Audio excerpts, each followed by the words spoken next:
والدین اللہ کی نعمتوں میں سے ایک نعمت ہیں، اور یہ کوئی عام اور معمولی نعمت نہیں، یہ اللہ جل شانہ کی بہت بڑی نعمت ہے۔ شجر سایہ دار ہیں، گھنی چھاؤں ہیں، آغوش رحمت ہیں، پناہ ہیں، امان ہیں، حفاظتوں کا حصار ہیں، اور مشکلات، مصائب، آلام کے راستے میں ایک مضبوط ڈھال ہیں۔ اولاد کی خیرخواہی کا جو جذبہ والدین کے سینے میں رکھا گیا ہے وہ کسی اور میں نہیں رکھا گیا۔ یہ ایک ایسے پاکیزہ وجود ہیں جو اپنی اولاد کو اپنے سے آگے دیکھنا چاہتے ہیں۔ یہ انسان کو اس وقت پتہ چلتا ہے جب وہ خود باپ بنتا ہے، جب خود ماں کے روپ میں خاتون ڈھلتی ہے، تو اسے پتہ چلتا ہے کہ یہ رشتہ کتنا گہرا ہوتا ہے۔ اللہ تعالیٰ جل شانہ نے والدین کی صورت میں جو یہ رحمت رکھی ہے، اولاد کو تلقین کی کہ ان کی تکریم کریں، ان کی عزت کریں، ان کے سایہ عاطفت میں آپ رہتے ہیں تو اس صاحبان کی قدر کریں۔ میرے حضور علیہ السلام نے ارشاد فرمایا، اللہ کی رضا والدین کی رضا میں ہے، اور اللہ کی ناراضگی والدین کی ناراضگی میں ہے۔ اگر کوئی شخص اپنے والدین کو راضی رکھ لیتا ہے تو پھر اسے اللہ کی رضا نصیب ہوتی ہے، اور والدین اگر ناراض ہوں تو پھر رضا الہی بھی نصیب نہیں ہوتی، الا یہ کہ والدین کسی ایسی چیز کا حکم دیں جو اللہ کی نافرمانی پر مشتمل ہو، تو پھر ان کی بات نہیں مانی جائے گی، ورنہ ماں باپ کی ہر بات کو تسلیم کیا جائے گا اور اولاد اس کو ماننے میں، اپنانے میں، اختیار کرنے میں ہی عزت پائے گی۔ والدین کی خدمت سعادت مندی ہے۔ والدین کی خدمت ان کی دی گئی خدمتوں کا بدل بھی ہے، اگرچہ نیم البدل نہیں اور پورا بدل نہیں، لیکن بہرحال انہوں نے جو خدمت کی تو اس کا تقاضا یہ ہے کہ آپ بھی والدین کی خدمت کریں۔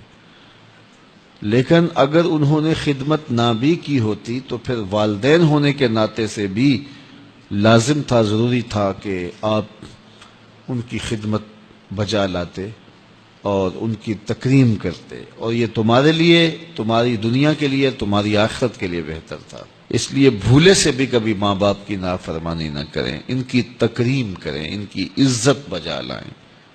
ایک شخص اپنے باپ کے آگے چل رہا تھا تو حضور نے ارشاد فرمایا، اپنے باپ کے آگے نہ چلو، اس کو ادب سکھایا، باپ کے آگے چلنے سے روکا۔ اسی طرح ایک شخص حضور کی خدمت میں حاضر ہوا اور اس نے عرض کی، حضور میرا بیٹا مجھے اپنی چیزوں کو مجھے ہاتھ نہیں لگانے دیتا، تو فرمایا اسے بلاؤ، تو بلایا تو اس نے کہا یہ میری چیزیں خراب کر دیتا ہے، بوڑھا ہو گیا ہے، اسے پتہ نہیں، تو یہ چیزیں خراب کر دیتا ہے۔ تو حضور کی چشمان سے آنسو جاری ہو گئے، اور حضور نے ایک تاریخ ساز جملہ ارشاد فرمایا، انتا و مالو کا لابی کا، اس کو کہا کہ تو بھی اس کا ہے، تیرا مال بھی اس کا ہے۔ ایک وقت تھا کہ تو اس کی چیزوں کو خراب کرتا تھا اور اس نے کبھی ماتھے پہ شکن بھی نہیں آنے دی تھی، اور آج یہ تیری چیزیں خراب کرنے لگا ہے تو تو بے چین ہو گیا ہے۔ تو خوش دلی کے ساتھ ماں باپ کے ساتھ زندگی گزارنی چاہیے۔ ایک ماں، ایک باپ کتنے بچوں کو پالتا ہے؟ 5 بچے، 7 بچے، 8 بچے، کتنے بچوں کو وہ پال کے کہاں تک لے جاتا ہے؟ اور پھر جب ماں باپ بوڑھے ہو جاتے ہیں تو 7-8 بچے جن کو پال کے پروان چڑھایا تھا، جوان کیا تھا، اب ان کے لیے اگر وہ ماں باپ بوجھ بن جائیں کہ یہ کس کے ہاں ٹھہریں، تو پھر انہیں اپنے ماضی کی طرف غور کرنا چاہیے، اور اس بات پر بھی غور کرنا چاہیے کہ کل انہوں نے بھی بوڑھے ہونا ہے، زندگی رہی تو یہ ادھار پھر انہیں بھی چکانا پڑے گا۔ تو ماں باپ کو محبت اور الفت کے ساتھ رکھنا اور ان کی تکریم تعظیم بجا لانا، یہ سعادت مند لوگوں کا شیوا ہے۔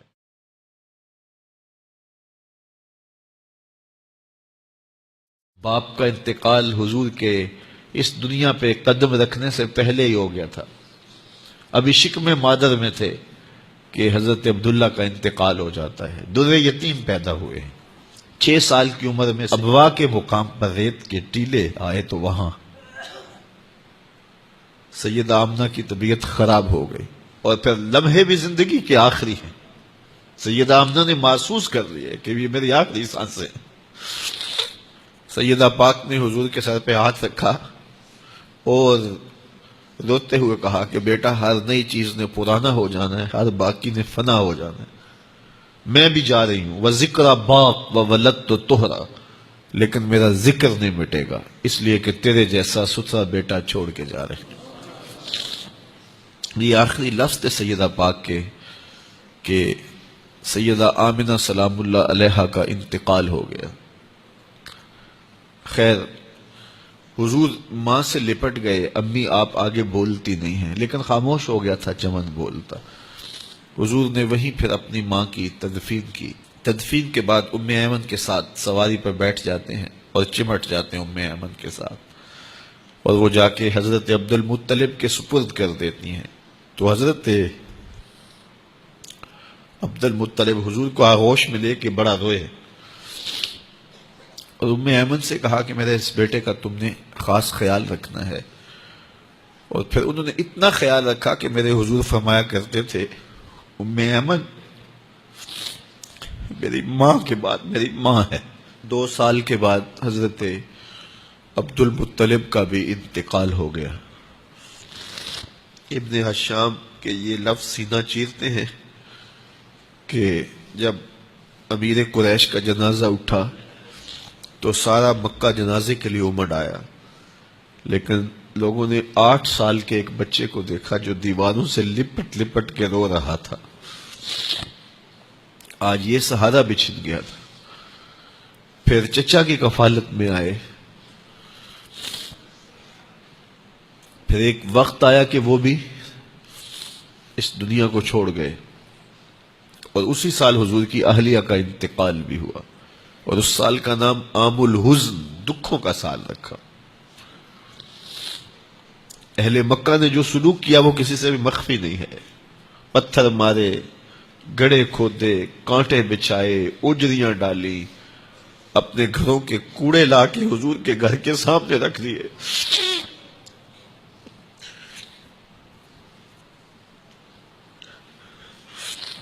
یہ کس چیز کی سزا دے رہے تھے میرے حضور کو؟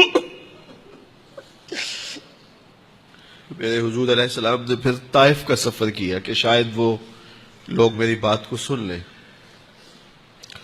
لیکن انہوں نے جو دردناک سلوک کیا وہ بھی تاریخ کا ایک انتہائی دردناک باب ہے۔ انہوں نے اوباشوں کے ہاتھوں میں پتھر دیے، اور جس راستے میں میرے حضور نے گزرنا تھا ان کو اس راستے پہ کھڑا کر دیا اور کہا ان پہ سنگ زنی کرو، اور وہ آقا کریم پہ پتھر مارتے، حضور کے پاؤں پہ پتھر مارتے۔ آقا کریم علیہ السلام پاؤں اٹھاتے تو وہ دوسرے پاؤں پہ مارتے، پھر حضور شدت درد سے بیٹھ جاتے تو ان کے 2 غنڈے دائیں بائیں سے آگے بڑھتے اور حضور کو کندھوں سے پکڑ کے اٹھاتے، پھر سنگ باری کرتے۔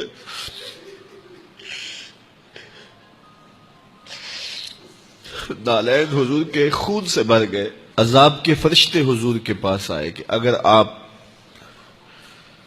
بد دعا بول دیں تو ابھی ہم ان پہاڑوں کو جوڑ دیتے ہیں اور یہ طائف کے لوگ پس جائیں گے ان پہاڑوں کے درمیان، آسمان سے پتھر اتریں گے، ان کے سر کچل دیے جائیں جنہوں نے آپ کو دکھ دیے۔ اب صحابہ جو ساتھ تھے انہیں بھی شدید آرزو تھی کہ حضور ان کے لیے بد دعا کریں، انہوں نے بڑا دکھ دیا، تو پھر حضور کے ہاتھ اٹھ گئے۔